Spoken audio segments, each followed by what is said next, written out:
não houve paz e em meio a uma tentativa fracassada de acordo, Israel e Hamas permanecem em guerra. Houve uma tentativa de paz intermediada pelo Egito e pelo Catar que Israel rechaçou. E em meio a tudo isso, Israel domina a última fronteira na faixa de Gaza, conforme estamos observando. Em outras palavras, Israel marchou sobre Gaza, Khan Yunis e por fim chegou na fronteira com o Egito, em Rafah, dominou a região e fechou a passagem, o portão inclusive hasteou sua bandeira. É sobre isto que nós iremos falar no vídeo de hoje. A longa guerra entre Israel e Hamas que infelizmente não tem no horizonte uma paz possível.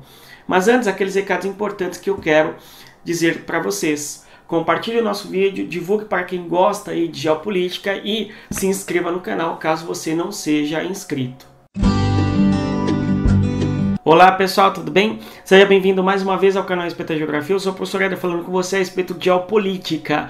Aí nós temos blindados de Israel nessa foto, conforme podemos observar, hasteando ou carregando a bandeira de Israel para a região de Rafah, conforme vamos observar na sequência. Mas antes, você quer aprender, ficar mais inteligente, compreender como que ocorrem as questões geopolíticas do mundo, os conflitos e assim por diante, eu vou pedir para você dar uma olhada no nosso e-book. Para baixar o nosso material de estudos, é só você clicar no link na descrição do nosso vídeo. Dê uma olhada. Então, nós temos aí a última fronteira. Esta bandeira israelense foi hasteada na região de Rafah. Anteriormente a essa bandeira israelense estar aí, nós tínhamos a bandeira da Palestina. Havia duas na passagem de Rafah para o Egito. Nós temos que a bandeira é um ato bastante simbólico diante de conflitos, uma vez que a bandeira hasteada daquele país significa, portanto, que foi conquistado, por fim, aquele território. Então, o simbolismo político é bastante evidente aí na bandeira israelense, na região de Rafah.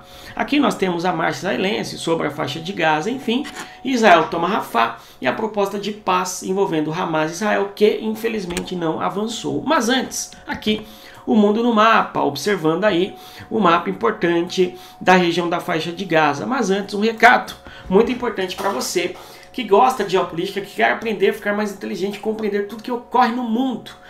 Você quer aprender geopolítica, mas não sabe qual caminho seguir. Então, eu tenho um convite para te fazer. Venha participar do Território Geopolítico, nosso curso de geopolítica focado nos mais variados assuntos da Guerra Fria, da globalização, do Oriente Médio e assim por diante, inclusive do Brasil. Toda semana uma aula ao vivo, onde nós analisamos o principal assunto da geopolítica da semana. Aliás, no dia de hoje nós tivemos uma aula ao vivo com os nossos alunos falando sobre a realidade geopolítica do Brasil, a questão ambiental, a geopolítica do meio ambiente e toda a geografia do Rio Grande do Sul. Foi ali algo bastante enriquecedor. Aliás, um dos nossos alunos já morou na região de Canoas, que fica ao norte de Porto Alegre, e a casa dele, na foto que nós temos aí circulando pela imprensa, é possível vê-la e ela está submersa, a casa onde ele morou. Então foi uma experiência única ali, o debate com os nossos alunos na aula de hoje, tudo bem? Então eu convido você a conhecer o nosso curso,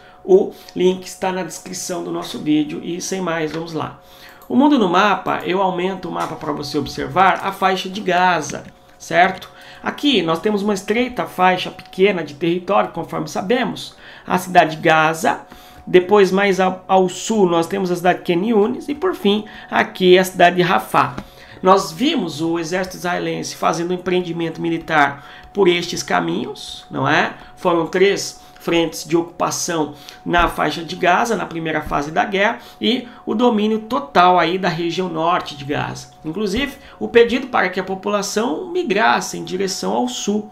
Porém, Israel dominou toda a porção norte da faixa de Gaza e avançou em direção à região sul, conquistando também Khan Yunis. Então nós temos aí Israel dominando toda esta extensão geográfica do estado, ou melhor, da região da faixa de Gaza. A discussão israelense é que o Hamas está agora concentrado nesta região de Rafah e, portanto, é necessário que eles ocupem também militarmente aí esta região ao sul, o extremo sul da faixa de Gaza.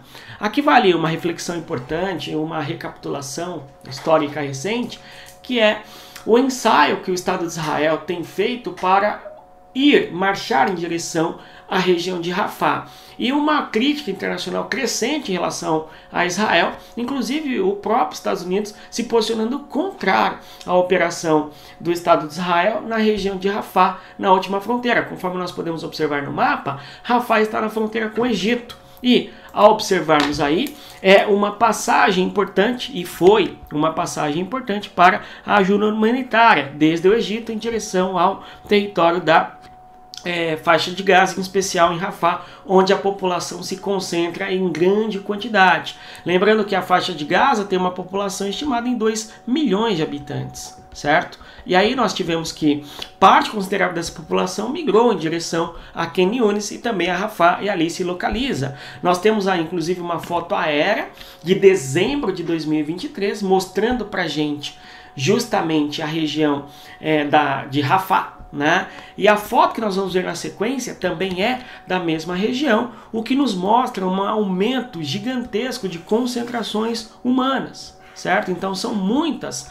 as habitações que foram construídas de maneira bastante, improvisadas, enfim, para a ocupação geográfica desta região, uma vez que a população saiu da região norte e migrou em direção à região sul, na faixa de Gaza.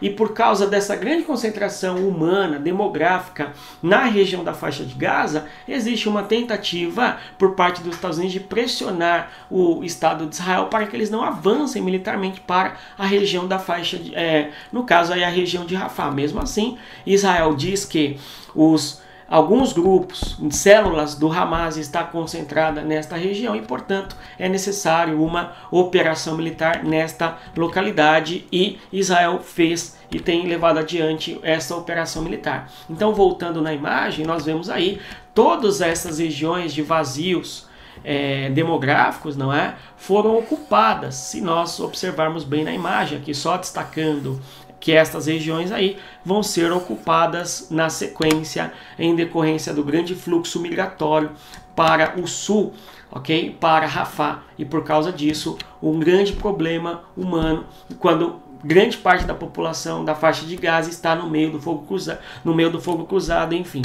Na sequência, vamos observar aqui o acordo. O acordo, então, Egito e Catar que fazem um intermédio, ok? Buscando uma intermediação para uma paz entre Israel e Hamas. Agora, o que o Hamas teria proposto para o Egito, uma vez que o Egito e o Catar estão também pressionando o Hamas para que haja uma paz, ok? Há uma pressão sobre o Hamas para que o Hamas também busque um caminho de diálogo e não apenas de resistência militar em relação a Israel, pelo menos é o que nos parece, ok? E aí o Hamas teria apresentado uma proposta de paz que teria 3 fases. Isso não foi divulgado, embora aí alguns meios de comunicação tenham dito que esse documento, eles tiveram acesso a esse documento, enfim. Então seguiam as fases de libertação de reféns, um cessar-fogo, mas em troca nós teríamos que prisioneiros palestinos deveriam ser soltos por parte do Estado de Israel.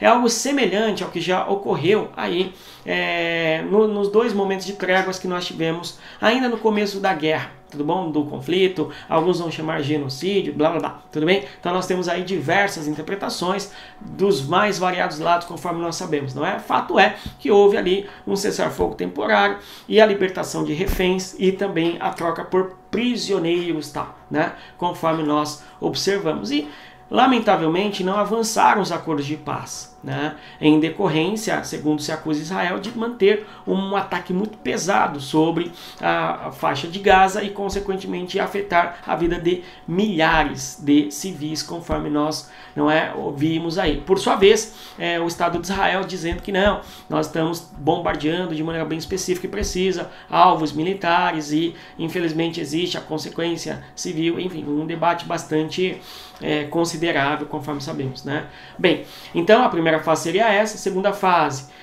Hamas atuar como força política. Tem um vídeo aqui no nosso canal onde nós discutimos o que é o Hamas. O Hamas, então, sendo compreendido não apenas como uma força militar ou terrorista, conforme Israel acusa, mas também o Hamas e o seu grupo político, o seu grupo social e o grupo religioso. Então, o Hamas atuando em uma frente que é a frente militar, ok? A frente política e também a frente religiosa. Então Hamas tem uma estrutura bastante complexa, não somente a questão militar, e esse acordo, no caso ali, teria que fazer Israel aceitar o braço político e eventualmente até religioso do Hamas diante ali da reconstrução, a terceira fase desse plano, que seria um plano no caso desse acordo de paz, ok? Um plano de reconstrução da faixa de Gaza, não somente com os demais grupos, como a Autoridade Nacional Palestina, mas sim com o Hamas atuando como força política para a reconstrução da faixa de Gaza. É claro que Israel não aceitou, né? E no caso, Israel nega o acordo e diz que é importante a sua ação do Hamas, porque ali se localizam, no caso, os grupos do Hamas e os terroristas do Hamas e assim por diante, ok? E por sua vez, temos aí a foto do líder político do Hamas, que é o Ismael Haniyeh, que vai dizer que a paz e um acordo de cessar-fogo, uma trégua, enfim, sem a participação política do Hamas é inimaginável e não vai acontecer. Então nós temos aqui dois grupos em conflito e uma enorme diversidade, ok, entre eles, de modo que não há um ponto em comum para que eles cheguem num acordo. Vamos continuar acompanhando e torcer para que sim haja uma paz, haja um fim dessa guerra envolvendo aí o Estado de Israel e o Hamas na região da faixa de Gaza. Se você chegou até aqui, eu vou reiterar o pedido para você curtir, deixar o like, se inscrever no canal. E claro, eu vou novamente convidá-lo para participar do Território Geopolítico, um meio único, exclusivo para você aprender, ficar mais inteligente, entender tudo o que acontece na geopolítica mundial. Mas é isso, e conforme sempre digo aos alunos, respeita a geografia. Tchau, pessoal.